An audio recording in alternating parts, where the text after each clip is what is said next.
हमें आवो परा मोरे उजोणी रावी रे मोमोजी आवो परा।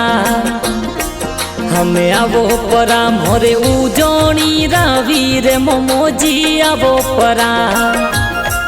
हे जी ढीला चाल वाले गाँव में थे आवजो रे जी। हर बार देवासी परिवार थोने मनावे मोमोजी बार देवासी। है तो शिवनाथ होरी बाबरा जी भो